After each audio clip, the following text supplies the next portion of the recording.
Oke, assalamualaikum warahmatullahi wabarakatuh. Kembali lagi setelah cuti 2 bulan, saya kembali lagi ke mana-mana, ke tempat-tempat teman-teman, orang-orang yang menginspirasi saya, dan saya juga berharap orang-orang yang saya datangi menginspirasi pendengar hadap-hadapan. Nah, hari ini banyak berita tentang berkembangnya kembali dan banyaknya kembali teman-teman yang menderita COVID, pandemi. Makanya saya pakai masker. Tamu saya, salah, saya yang tamu di sini. Juga mengenakan masker. Nah, karena kita sudah jarak, ya sudah aman, izinkan saya kita buka maskernya supaya bisa lebih nyaman lagi. Tetap jaga jarak kita. Tetap jaga jarak. Kalau saya tanya ke teman-teman hadap-hadapan, pasti sudah tahu lah orang Makassar mana yang tidak kenal beliau.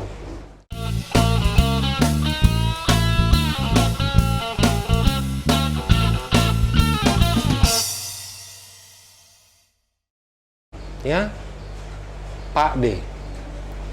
Terkenal dengan Pak D. Setelah saya telusuri, ternyata Pak D itu adalah Pak Dekan. Pak Dekan. Begitu ya? Ya. Dan akan berakhir di 2022. 2022. Tepuk tangan untuk Bapak Zakir Sabara. Tapi Pak D ini termasuk salah satu tokoh atau figur yang sangat saya tunggu-tunggu waktu tak. Sampai saya perlu 3 orang untuk minta di kapang. Padahal saya tidak pernah minta sama kita, Di. Iya. Langsung di kapang. Nggak apa-apa, Ji. Lebay-lebay sedikit. Nah, Pak De, sekarang saya berada di... Jadi tadi saya bilang saya ini tamu, sebenarnya saya berada di cabin. Cabin ini cabin adalah kampus kantin. Kampus kantin adalah tempat di mana Pak De ini memimpin dan membina anak-anak muda supaya bisa berkembang sebagai pelaku industri kreatif. Betul gitu, Pak De? Iya. Iya. Apa sebenarnya yang kita bikin di sini? Nggak ada sebenarnya, cuma ingin memfasilitasi mahasiswa selain soal akademik juga kemampuan yang lain. Kemampuan yang lain itu adalah soft skill sebenarnya. Soft skill. Kalau di dalam dunia akademik soft skill, tetapi soft skill ini sangat penting buat mereka. Ada kemampuan-kemampuan yang dulunya waktu di zaman belum digital. Sekarang di zaman digital ada kemampuan kelebihan anak-anak yang harus ditumbuhkan, dikembangkan, difasilitasi agar dia setelah sarjana selain kemampuan akademiknya juga punya soft skill yang dibutuhkan di mana-mana. Di kampus yang kita pimpin yaitu Teknologi Industri, Fakultas Teknologi Industri UMI. Apakah Pak dia menekankan ke semua anak didikta untuk seperti itu harus punya soft skill? Iya, wajib punya soft skill, tetapi khusus untuk di studio sini, mereka yang punya peminatan untuk editing, videografer, fotografer, main musik, YouTuber, silakan aja gunakan ini seluas-luasnya untuk kepentingan pengembangan dirinya, semoga bermanfaat di kemudian hari. Ada alumninya yang Pak De bisa mention siapa namanya, ternyata sekarang menjadi orang yang hebat di industri ini? Iya, luar biasa anak-anak kita. Relawan-relawan itu kalau sudah turun ke lapangan nggak perlu bawa videografer, nggak perlu bawa fotografer, nggak perlu ditanya bagaimana cara ngedit, dia sudah bisa edit. Tapi menurut Pak De ini, skill menjadi fotografer atau videografer itu adalah skill yang sangat dibutuhkan. Sangat dibutuhkan ke depan. Iya. Tidak ada yang tidak membutuhkan ke depan. Bahkan anak-anak saya sekarang sudah ada soal virtual reality. Iya. Virtual reality belum sarjana sudah dibayar sama perusahaan besar. Tadi sempat lihat pada di situ ada apa yang tadi kita tes di sana, Pak. Itu virtual reality ada 10 modul yang dikembangkan, termasuk salah satunya adalah virtual reality penambangan bawah tanah. Penambangan bawah Tambang tanah. bawah tanah. Ini juga berkaitan belum dengan ada di dunia, Pak. Tapi patennya sudah keluar. Oke, kita yang bikin. Patennya itu mahasiswa, Pak, yang punya paten. Iya. Oke. Dikembangkan di kampus ini. Dikembangkan dengan peralatan sederhana. Jadi anak muda itu jangan selalu berpikir, wah saya tidak bisa bikin begini virtual reality karena saya tidak punya kemampuan bahasa Inggris. Saya tidak punya kemampuan bahasa coding, komputer. Enggak, semua sekarang bisa dipelajari secara otodidak. Di sini dipelajari semuanya. Dipelajari secara otodidak. Itu Giswa itu, namanya Giswa, nggak tahu bahasa Inggris. Belajar sendiri bahasa Inggris, nggak tahu bahasa coding. Belajar secara otodidak. Belajar, akhirnya bisa mengembangkan virtual reality. Dan ya lumayan lah. Salah satu perusahaan multinasional di Indonesia, satu modul ya hampir bicara M lah satu modul gitu. Nah, sementara kita kembangkan 10 modul. Sementara dia sudah kembangkan 10 modul. Oke. Keren kan? Luar biasa. Iya, yang Iya. tidak pernah kursus bahasa Inggris, tidak pernah kursus komputer, bahasa coding, apalagi enggak. Dan ini pertama Gamers anak ini selalu ke kampus main game aja. Iya. Tidak larang kita. Enggak larang. Yang Nggak penting bisa di Iya, implementasikan. akademiknya jalan sebagai tanggung jawabnya sama orang tua keluarga. Hobinya jalan dan hobi ini yang harus kita pintar-pintar lihat Hobi harus menghasilkan ke positif. positif. Ke positif. Oke. Jadi berapa orang mahasiswa tak sekarang, Pak De? Mahasiswa saya secara keseluruhan kurang lebih 2.600 dari 3 jurusan, teknik industri, teknik kimia, teknik pertambangan. Dan alhamdulillah mahasiswa di sini tuh kalau sebelum sarjana wajib mengikuti namanya harus ada pelatihan yang harus diikuti, SKPI namanya. Workshop SKPI itu pendamping ijazah yang tidak pernah dipelajari di kelas, itu harus di workshopkan sebelum keluar. Itu apakah tidak bisa dimasukkan ke apa namanya istilahnya kalau Kurikulum. kurikulum? Atau kita sudah pernah Sudah kurikulum selesai, ini soft skill sesuai dengan minat dan bakatnya. itu anak-anak. tidak dibayar lagi, Pak De? Maksudnya Enggak. Itu bonusnya dari kampus, bonusnya dari kampus, fakultas. Dari fakultas. Terkait dengan rencana UMI ke depannya bagaimana, Pak De? Kira-kira keterlibatan adik-adik di kampus? Saya cuma meletakkan dasar-dasar yang baik, pondasi-pondasi baik, kesadaran sadar media, sadar digital, ya. Karena kalau Sivitas Akademika itu gini, Sivitas Akademik itu dosen, karyawan, mahasiswa, alumni. Iya. Kalau ini semua punya kesadaran dari awal soal digital, punya kesadaran soal pengembangan ke depan, punya kesadaran soal kebutuhan ke depan, maka selesai. Ya, itu pikiran saya, harus saya letakkan kesadaran itu. Yang susah itu bukan soal membangun tempat. Membangun gedung gampang, kalau ada uang gampang. Bukan soal membeli alat. Kalau ada uang beli alat semodern apapun, sehebat apa bisa dibeli. Tetapi yang susah itu merubah mindset. Merubah mindset. Merubah mindset. Menjadi orang yang produktif. Iya, orang yang produktif. Mau karyawan, mau apa. Ini staf yang mengelola ini staf, bukan dosen, bukan apa. Ya, staf. Oke. Kalau mindsetnya orang biasa bilang begini, ya, kita tidak perlu lagi sekolah sekarang untuk bisa jadi benar. Kalau dia sadar potensi dirinya dan dia kembangkan secara otodidak, bisa Yang jadi. bahaya kalau dia tidak sadar. Yang bahaya kalau tidak sadar. Tommy, malas Tommy. Fasilitas ini sebenarnya membantu mereka untuk sadar bahwa ternyata ada potensiku. Bagus pale suaraku. Rekam-rekam dulu deh. Iya. Bagus, rekam-rekam, masuk di YouTube, bikin kanal YouTube sendiri, ternyata bagus gitu. Gitu. Bahkan film-filmnya FTI yang booming itu sampai ditonton 10 juta. Film-film yang lain, itu penyanyinya mahasiswa FTI. Berapa banyak yang pernah dibikin produksi film FTI? Filmnya sekarang yang dibikin Rere itu sudah 4 atau 5 kayak. Untuk FTI ya? Untuk FTI saja. Oke. Dan itu media promosi. Promosi. Media promosi. Jadi kita itu menggunakan ini semua kesadaran untuk berdigital Iya. sebagai media promosi. Media promosi. kampusnya. Media Sekali. cara kami menyampaikan orang bahwa kampus kami begini dan tidak seperti media promosi konvensional yang dilakukan sama ini. Kami sudah 4 tahun nggak produksi namanya brosur. Nggak ada lagi brosur. Semuanya lewat Karya, berkarya, anak-anak bikin video pendek. Semua dilombakan sama mahasiswa. Bikin dong video pendek. Bikin, dilombakan. Upload. Gitu. Karena sekarang kan kecenderungan anak muda itu Pak De kan handphone, Memang, digital. Nah makanya tadi saya tertarik sekali yang sempat kita bilang kesadaran digital. Iya. Begitu. Apakah ini sebenarnya susah-susah gampang juga Pak De ya?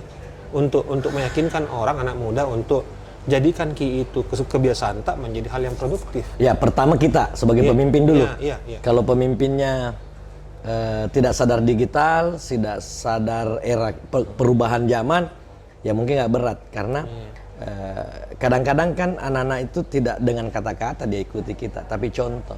Contoh. Iya, harus ada teladannya. Jadi kita sudah sadar duluan. Iya, Berapa followers sekarang di Instagram, Pak De? Kalau di 50.000 Instagram, enggak. Kalau Instagram sudah 22.000 lebih. Ya. Tapi kalau FT ini YouTube-nya 143.000. Sudah dapat silver. Silver button dan saya kira kampus pun institut atau universitas di Indonesia belum ada. Belum ada yang ini sampai. Fakultas loh. Fakultas. Sombong dikit. Asik. Sombong dikit.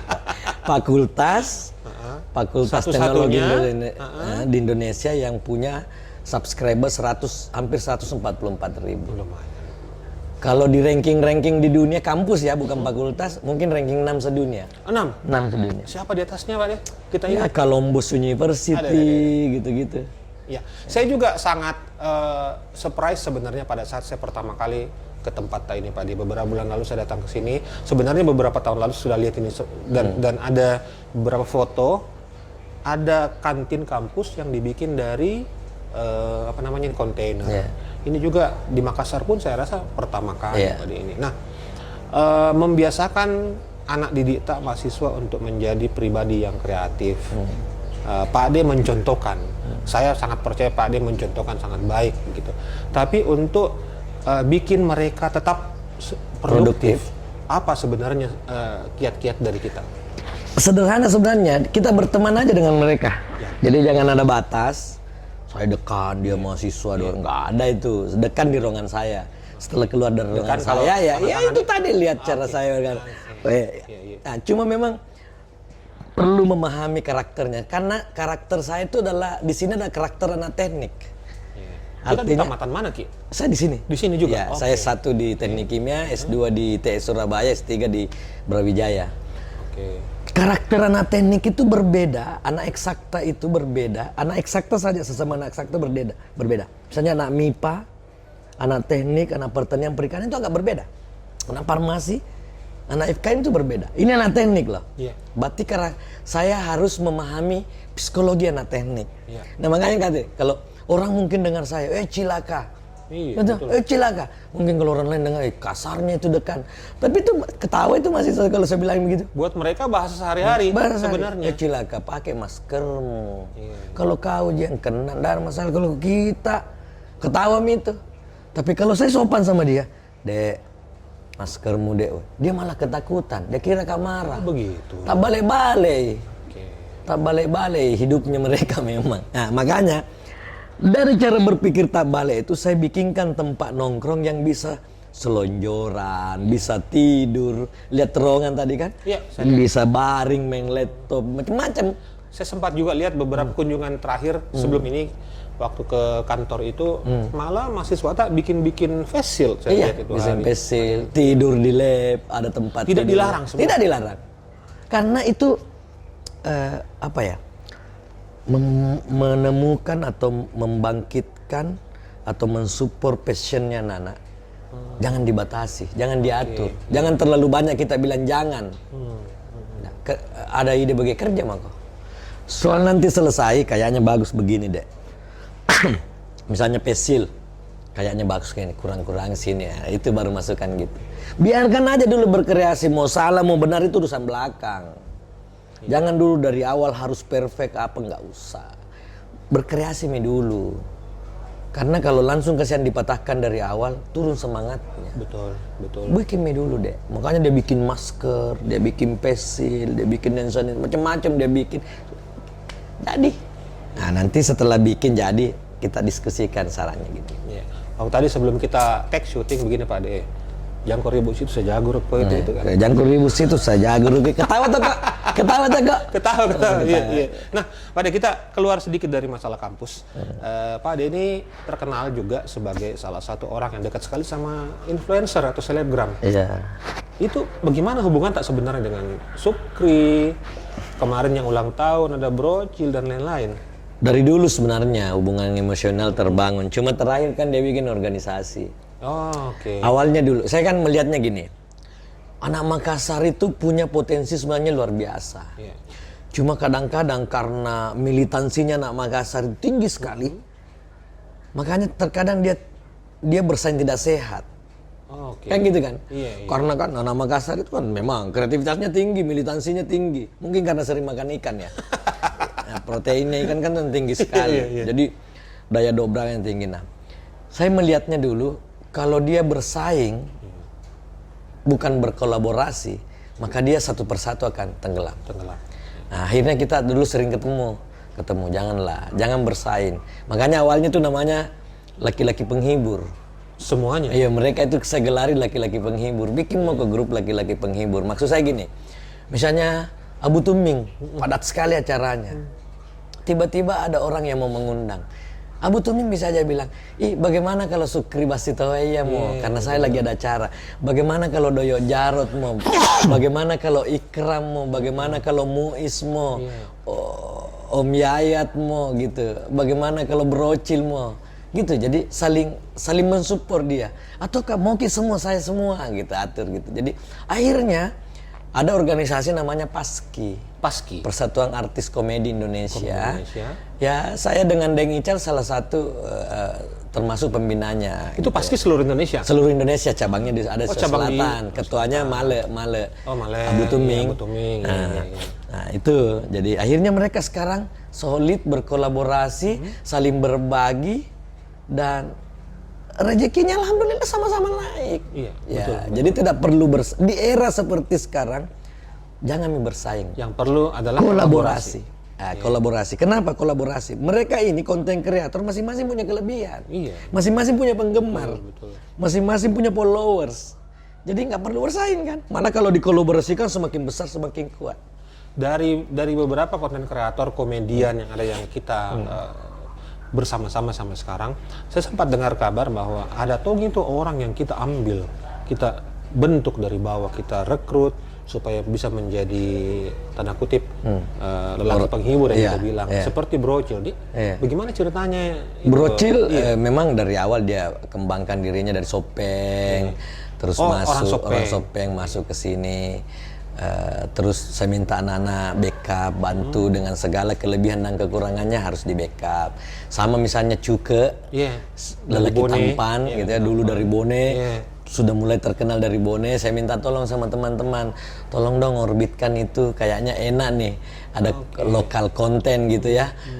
Panggil ke Makassar, saling diskusi, saling bantu, saling membesarkan. Nah, ini semua sama-sama membesar gitu. Saya kira Basitoeya juga awal-awal kita sering diskusi, ginilah rubah mindset, ke depan itu akan begini modelnya, rubah. Jadi supaya kau tidak ketinggalan, diskusi. Tapi kalau saya perhatikan juga kan tidak semua laki-laki di situ, Pak De. Ada perempuan banyak, teman-teman di situ luar biasa kolaborasinya. Ada Putri Aminda, ada Dini gitu. Siapa lagi? Anggu. Ya, beberapa lah teman-teman mereka sendiri. Saya bahkan banyak tidak saya kenal. Tapi memang banyak sekali sekarang influencer. Banyak. Saya bahkan tidak pernah, paling sekarang saya ngopi-ngopi aja deh kalau lagi rindu-rindu, ngopi di mana gitu. Tapi lepas aja. Yang penting sesama mereka itu komunikasinya jalan. Kolaborasinya jalan. Saya senang nih. Saling menghargai satu dengan yang lain. Menurutnya Pak De, industri mereka yang sekarang mereka di situ masih bisa berkembang atau? Sangat punya potensi besar asal dia terus beradaptasi, ya. Dia terus beradaptasi. Dia bisa pilih kalau industri endorseku industri maka penampilanku begini. Kalau endorseku kalangan anak-anak, kalau endorseku remaja gitu. Tapi dengar-dengar kabar mereka itu sebenarnya sudah lumayan. Lumayan. Tinggal mereka pintar, tinggal dirinya masing-masing lah. Artinya yang saya jaga adalah buat selalu saya saling mengingatkan sama mereka. Ada masa kita di puncak, tetap harus ingat masa-masa susah dulu. Jadi tidak jumawa, tidak ini dan sebagainya. Biasa aja, santai aja. Aja. Menurut tak anak-anak di FTI UMI, teman-teman di selebgram itu untuk membangun Makassar, fungsinya apa kira-kira nanti deh? Wah, besar sekali sebenarnya. Kalau pemerintah Sulawesi Selatan, pemerintah Kota Makassar atau kabupaten kota yang lainnya mau menjadikan mereka sebagai apa istilahnya? Partner untuk mensosialisasikan program-program pemerintah, hasil-hasil pembangunan, bahkan objek-objek wisata, industri-industri kreatif, UMKM. Oh, bagus sekali. Itu media paling efektif sebenarnya kalau memanfaatkan dia. Betul, karena saya dengar di Makassar malah pendapatan Makassar ini 80% dari UMKM. UMKM, Makassar hidup UMKM Pak, nggak bisa. Jadi kalau UMKM nggak diperhatikan, nggak disubsidi, nggak difasilitasi, nggak diarahkan, ya udah kita akan kehilangan income. Itu yang Pak De lakukan di FTUMI. Mengajak. Iya, mengajak menjadi mereka. orang yang Jadi produktif. saya mahasiswa saya yang punya usaha, Pak, saya umumkan semua mahasiswa saya yang punya usaha tag saya, pasti saya endorse. Oh gitu. Iya, pasti saya endorse. Gratis endorse-nya. Berapa banyak yang punya usaha sekarang? Banyak anak-anak kita banyak. Ada 500-an. Kalau yang sendiri-sendiri banyak, iya. yang berkolaborasi jauh lebih banyak. Oke, itu Karena yang penting, mereka kan padahal- kolaborasi. Iya, gitu. karena kan kalau satu ini kan pasti punya kekurangan, Iya, yang iya. ini punya kekurangan, yang kelebihannya di Macam-macam lah bisnisnya, macam-macam. Apa yang paling menarik buat kita bisnis apa? minuman, warkop, Seperti ini, Pak Deddy? Iya. Oke. Warkop, pakaian, macam-macam mereka. Makanan milenial yang biasa kalau umur kita ndak suka nih. Iya.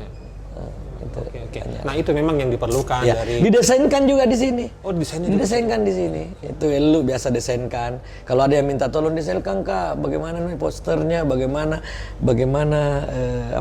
brandnya, gitu. Didesainkan gratis. Oke. Mereka. Nah, Pak De harapan tak untuk Makassar ke depan Saya kira terkait dengan Profesita dan apa yang kita lakukan. Saya kira ke depan penting sekali. Anak muda itu sudah 60%, Pak. Iya. Anak muda 60%. Jadi saya berharap pemerintahan Kota Makassar, pemerintah Provinsi Selatan dan Kabupaten Kota ke depan berdayakan ini anak muda. Iya. Banyak sekali saya keliling daerah anak-anak muda kreatif di kampung. Saya selalu bilang begini, seandainya semua kantor desa, kantor lurah itu dijadikan studio, kita mau beli sukun misalnya dari Bone, ada brandingnya Pak. Betul. Packingnya mungkin yang dipakum, yang udaranya di dalam terpakum, itu mungkin sukun yang paling enak dari Bone. Sudah bisa tahan kemana-mana dan dikirim kemana-mana. Tapi ada packingnya, ada desainnya. Nah, anak-anak bisa jualan di internet. Kalau semua kantor desa, kantor lurah itu dijadikan semacam rumah kreatif anak muda. Nah, itu juga lengkap internet. Terkait yang tadi kita bilang harus kesadar digital dulu. Sadar digital. Kalau seumpamanya FTUMI ini menjadi wadah atau kawah candra di mukanya untuk itu, kita bersedia Pak Sidi? Iya, insya Allah. Ya? Insya Allah Ya, kita. itu yang akan coba kita gedor bersama-sama ke pemerintah. Bayangkan kalau Iya. semua di daerah tuh banyak sekali konten-konten kreator loh. Iya. Yang mungkin belum kita kenal. Tapi coba keliling ke daerah, banyak sekali tuh. Jalan-jalan di Lapari aja, jalan-jalan di Kabupaten Lu. Nah promosikan daerahnya tuh. Iya.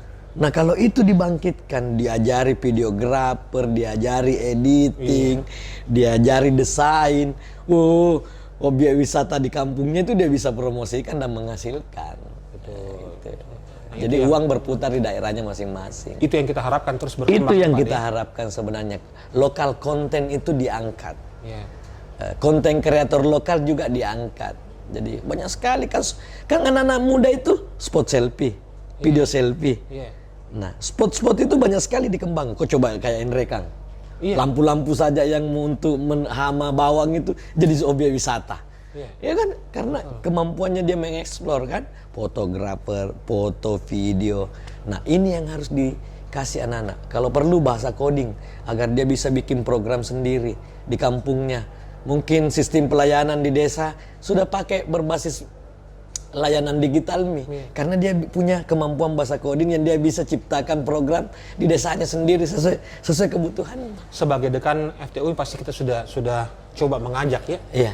Pak De. Iya, kita baru pada sampai menggugah kesadaran bagaimana mindset kita bisa sama-sama untuk ke sana. Kalau pahit-pahitnya sebagai dekan, Nah, ada jiku rasa. nggak ada enak terus Ki. Itu jipai-painya kalau anak-anak relawan mau bergerak dan tidak ada uang. Kalau seperti gitu Pak De, apa yang kita bikin? Selalu ada. Selalu Rezeki ada, Tuhan itu rezekinya. ada. Iya. Begitu saya sudah umumkan di Instagram akan bergerak ke sini, biasa enggak ada uang. Tapi ada. Saya sekian. Alhamdulillah. Alhamdulillah. Di Palu itu 1 bulan 1 minggu kurang lebih 1,3 miliar uang masuk. Donasi. Donasi. Donasi. Luar biasa. Banjir Lu Utara kemarin yang baru-baru Itu kurang lebih 400-500 tuh. Itu datang Datang kita sendiri. Tidak pernah bayangkan. Nggak gitu. pernah. Karena dia mungkin alhamdulillah Niat kepercayaan, baik, iya. niatnya anak-anak kita untuk bergerak di sisi kemanusiaan, terus kepercayaan orang bahwa ya benar sampai tuh.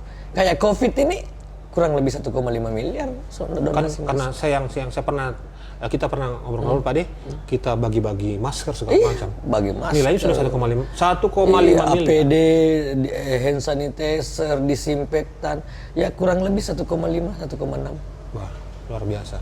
Mudah-mudahan ini menjadi dan kita tidak pernah umumkan bahwa terima donasi.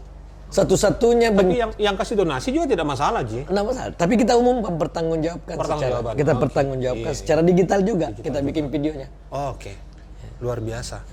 Kita tidak berharap nanti ada lagi seperti itu, Pak De. Sangat Tapi tidak. jika ada, saya yakin dan seperti yang saya tahu FTU misalnya ada. Kita memang berusaha kasih didikan ke relawan, berusaha memprediksi sesuatu yang tak terprediksi sekalipun. Nah, kayak sekarang mulai masuk pancaroba nih. Anak-anak itu sudah siap tuh. Sudah siap pelampungnya, sudah siap perahu karetnya. Dia sudah siap-siap, jangan sampai Pak. Jangan sampai ada tiba-tiba butuh bantuan, kita siap. Jadi mereka sudah siap. Luar biasa, luar biasa. Jadi pada ini terakhir, apakah ini tempat Pak ini, cabin kampus kantin ini terbuka untuk orang selain orang umum? Sangat. Awal-awal Bastitoya di sini juga bikin. Rizal Jamal juga pernah bikin konten di sini. Gitu. Sekarang saya bikin konten. Iya. Iko bikin konten di Asik, sini. mantap. Gitu. Ya ini terbuka. Ini terbuka. Cabinnya terbuka. Kita FTU. berkolaborasi. Selalu prinsip utamanya adalah kolaborasi. Kolaborasi. Banyak sekali teman mahasiswa dari fakultas lain. Termasuk luar UMI juga datang. Di luar UMI juga datang. Dari seluruh Indonesia juga pasti datang. Alhamdulillah kalau semua kampus seperti ini saya rasa akan tumbuh sekali, banyak sekali jiwa-jiwa sportivitas, jiwa-jiwa produktivitas yang tumbuh dari tempat yang sehat. Itu yang saya simpulkan dari pertemuan dan beberapa kali ketemu dengan Pak De. Saya lihat sendiri hasilnya dan saya tidak pernah dengar orang bilang FTUMI itu tidak keren. Fakultas Karena Teknologi Industri UMI. Hashtagnya memang FTUMI keren. Oh begitu. Sharing is caring. Okay. FTUMI keren, sharing is caring. FTUMI keren, sharing is caring. Luar biasa. Berbagi dan peduli. Semoga semangat Pak itu tetap menjadi semangat buat FTUMI, teman-teman di sini dan semua anak-anak muda di Makassar, Sulawesi Selatan dan Indonesia. Insya Allah. Terima kasih Pak De, waktu tak dan tempat yang menyenangkan. Semoga teman-teman di hadap-hadapan pendengarnya yang selama ini saya sering tanya siapa kira-kira yang mau saya datangi, banyak yang bilang Pak Sakir. Dan saya harap semakin konten-konten seperti ini kok semakin banyak untuk Makassar. Karena ide awal studio ini sebenarnya untuk mematikan image negatif Makassar. Yang dulu kalau buka ke internet ketik Makassar langsung demo, perkelahian apa. Itulah sebenarnya cita-cita awalnya membuat studio ini. Bagaimana konten tentang kreativitas, kebaikan itu lebih di atas. Betul. Yang jelek-jelek itu semakin di bawah. Ini ada cerita Pak De, ada teman produser di salah satu TV swasta, acara kriminal lagi, dia selalu malu karena selalu Makassar. Tapi sekarang kan kurang-kurang nih. Alhamdulillah. 2 tahun Jadi semakin banyak orang kayak Iko, semakin baik.